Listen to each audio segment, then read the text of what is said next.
آپ دیکھ رہے ہیں روشن پاکستان نیوز۔ ہزارہ ٹرانسجینڈر ایسوسی ایشن کے انتخابات، نادرہ خان چیئرپرسن، گلجی صدر، کشش general secretary, Jamna finance secretary منتخب، سلیم سرپرست اعلیٰ، کومل کو ڈپٹی جنرل سیکرٹری اور پروتی کا بطور سیکرٹری اطلاعات چناؤ کر لیا گیا۔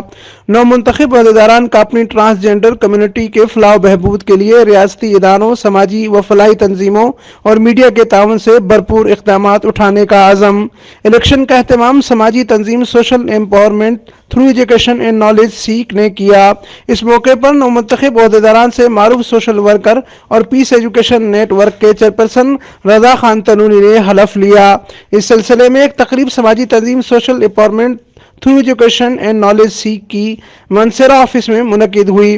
تقریب میں ٹرانسجینڈر کمیونٹی کی بڑی تعداد شریک تھی، جبکہ اس موقع پر صحافیوں، سوشل ورکرز اور مختلف شعبوں سے تعلق رکھنے والی خواتین و حضرات بھی موجود تھے۔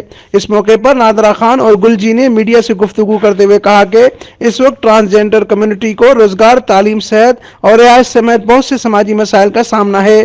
ہمارا معاشرہ ہمیں بطور ڈانسر تو پسند کرتا ہے، مگر بطور انسان ہمارے ساتھ معاشرے کا رویہ ٹھیک نہیں ہے۔ ہم بھی انسان ہیں، وقار و حقوق کے اعتبار سے سارے انسان برابر ہیں، پھر معاشرہ ہمارے ساتھ امتیازی سلوک کیوں برتتا ہے؟ اچھی تعلیم، بہتر صحت اور روزگار ہمارا بھی حق ہے۔ امین فاروقی، روشن پاکستان نیوز۔